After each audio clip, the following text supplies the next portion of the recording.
everybody. Here is the second episode of the Hues vlog. As you can see, the setup has changed just a smidge, nothing much. Only in a completely different room.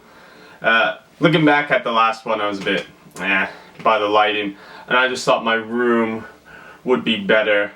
I mean, maybe it's only a small improvement, but it's an improvement nonetheless. So today's video, we're in my room. My bed behind me, not the most glamorous thing, but I've put this here, hopefully to add a little color to everything. So anyways, here we are, in the second episode. And, oh god, do I even remember what I meant to say? Yes I do. Yes I do remember. So yeah, it's interesting trying new things. You gotta do it, else how else are you gonna get better? And hopefully, if anyone ever sees this, they can see the improvement as the journey continues.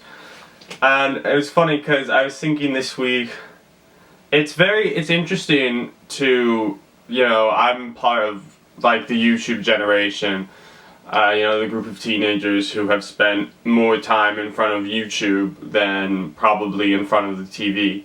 Interesting how quickly your perception of everything changes once you start a channel. Like, I'm even amazed that I've got 70 views, because as soon as you take a step in, you suddenly realize you are now contributing, you are pouring a small glass of water into an ocean of content out there, of pre-existing content. And as well, you suddenly appreciate how successful some YouTubers are, and like the numbers when it comes to subscribers or views take on a completely different meaning, because when you're a viewer, you're used to seeing videos that have millions of views. I mean, heck, some music videos and a few other short things have 1 billion views. And so then you go and watch something that has only 10,000 views on it, and you go, well, that's 10% of 1 million, and like it feels so much smaller because of the ubiquity of videos with large views. And then you step into the ring, and you come along, and your last video gets 6 views, like, wow, you're such a big deal. And so I think what's great about this is I'm gaining the much deeper respect for anyone who's doing this. I mean, I've always loved YouTube content, but now I have a lot more respect for those who have really built something very substantial through this platform. And with that comes also a second thing, which is, just the social media game in general. You particularly as a music artist, I think imaging is so strong. Your image has to be so strong, because it's part of your statement. And it's very easy every once in a while to panic. On an instinctive level, you just start trying to emulate people. And because I know I mentioned in the last vlog that I am mainly doing this for me, and while that holds true 80% of the time, 20% of the time, particularly this week, I've just been like, what am I doing? There's a part of you that just wants to do whatever anyone else is doing, because you look over there and you're thinking, oh, well, that works, this should work for me. But then you realize that you and that other person are probably very different people, and that what works for them isn't going to work for you. All of a sudden that word, authenticity, is meaning much more to me, because as I said, there's an ocean of content out there already, and you begin to wonder, there's so many different formats for YouTube videos. And chances are you are indulging in a certain format. I mean, look at this. This is a vlog. How many vlogs are there out there already? So the challenge is, how are you going to bring something that is different. Because I don't think always the challenge lies so much in that you aren't different, but more in the sense that you see what other people are doing, you see their success, and you think, maybe I should go and do that.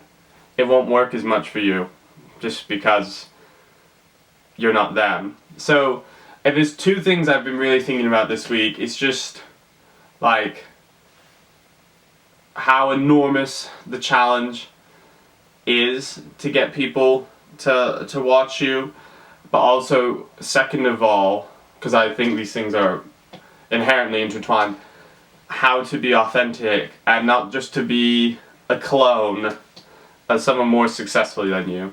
But with that being said, there is no shame in learning from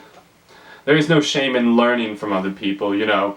I know that in classical music, when you learn to compose in the styles of other people sometimes, and that's extremely helpful, because there are certain facets of music that are best learned through exploring different composers. So, you know, if you're trying to write something very harmonious and diatonic, studying Bach is a great idea. Or if you're trying to make something that's vicious and punchy and much more dissonant and setting you on edge, it's better to study something like Stravinsky's ballets. And if you've never heard those, do go check those out.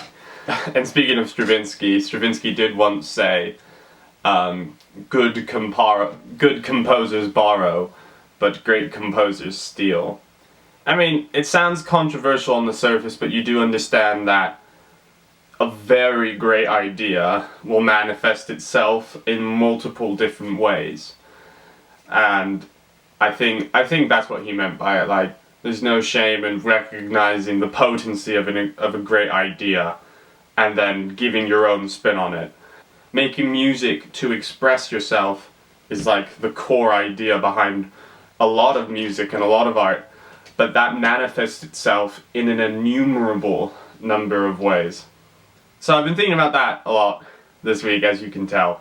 In terms of the music I've been working on this week, I've had a stop and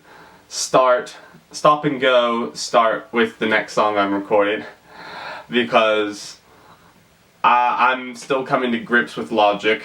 I've recently moved from GarageBand to Logic, and it's amazing. On one level it's amazing just because there's so many more options, but on the other hand, having to work through all those options and find your footing amongst all this new information is very difficult.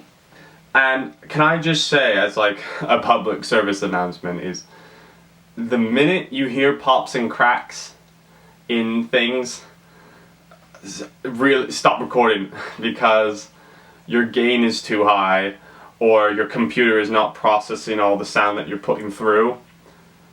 And those pops and cracks are your computer system being overloaded by the amount of information.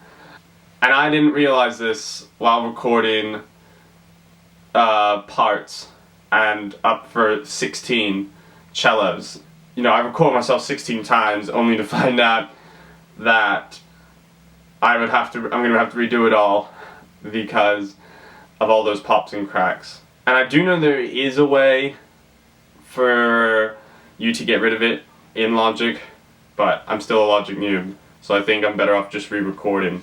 So I hope if anyone sees this, that's useful to you, because it's a bit annoying, but honestly, you got to accept that when you're new to something, you're gonna make mistakes. Just like, and you got to adapt for the next time, because it's just like this, you know. I wasn't too happy with the lighting in the other room where the piano is, so I thought, oh, let me shoot it in my bedroom. So before I go, just I asked to please go check out my music if you've enjoyed this content. What you heard at the beginning was actually the introduction to one of my songs. I promise it's soon. So if you like the sound of what you heard at the beginning, go check out that song and go check out the music video. If you want something a little more melancholic, because who doesn't like melancholic music, go check out my song Goodbye My Friend. And then finally, if you want something really exciting to get you moving, go listen to my song, I'm on a Train.